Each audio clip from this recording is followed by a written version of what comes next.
नमस्कार, सुबह सवेरे की खबरों में आप सभी का स्वागत है। मैं हूं आपके साथ रहनुमा। चलिए आज की अहम खबरों पर नजर डालते हैं। आज देश भर में धनतेरस का त्योहार मनाया जा रहा है। कहते हैं कि इस दिन नई चीजें खरीदना शुभ माना जाता है और शुभ चीजें खरीदने से 13 गुना धन और समृद्धि की प्राप्ति होती है। तो आइए जानते हैं कि धनतेरस के पूजा का समय क्या रहेगा और सोना चांदी खरीदने का शुभ मुहूर्त क्या रहेगा। धनतेरस के दिन खरीदारी करने के लिए शुभ मुहूर्त 29 अक्टूबर को सुबह 10:31 से शुरू हो जाएगा, जो समाप्त 30 अक्टूबर को सुबह 6:32 पर होगा। ऐसे में आप इसी मुहूर्त में सोना चांदी और वाहन की खरीदारी कर सकते हैं। बाकी धनतेरस के दिन सोना चांदी, वाहन और अन्य चीज़ों की खरीदारी के लिए 3 मुहूर्त सबसे उत्तम रहेगा। पहला मुहूर्त 29 अक्टूबर को सुबह 6:31 से 30 अक्टूबर को सुबह 10:31 तक।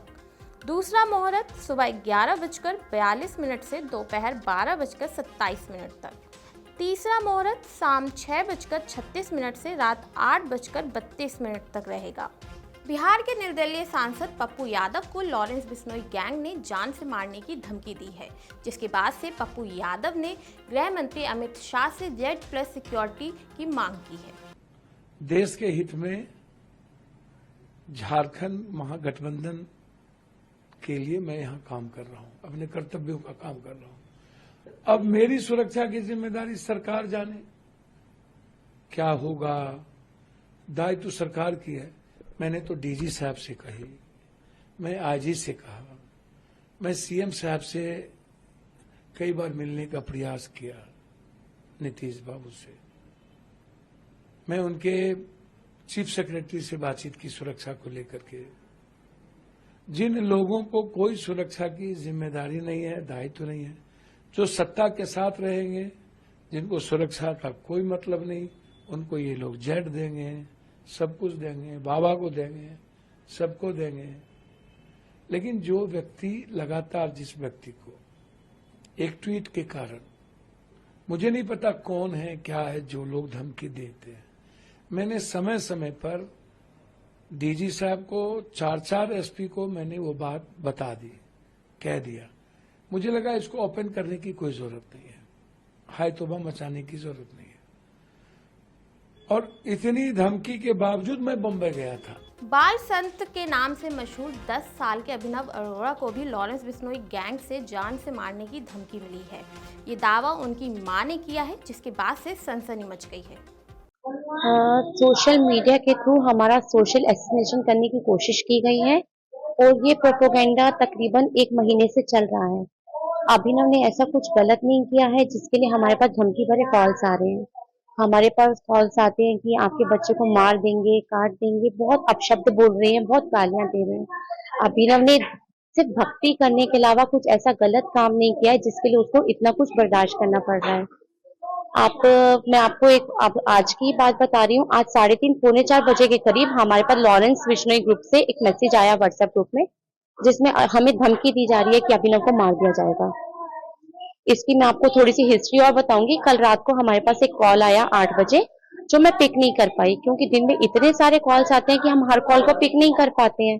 तो जब कॉल आया, हम पिक नहीं कर पाए उस कॉल को।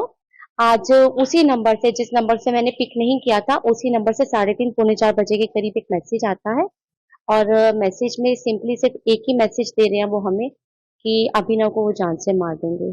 दिल्ली की हवा लगातार जहरीली होती जा रही है, जिससे सांस लेना मुश्किल हो गया है।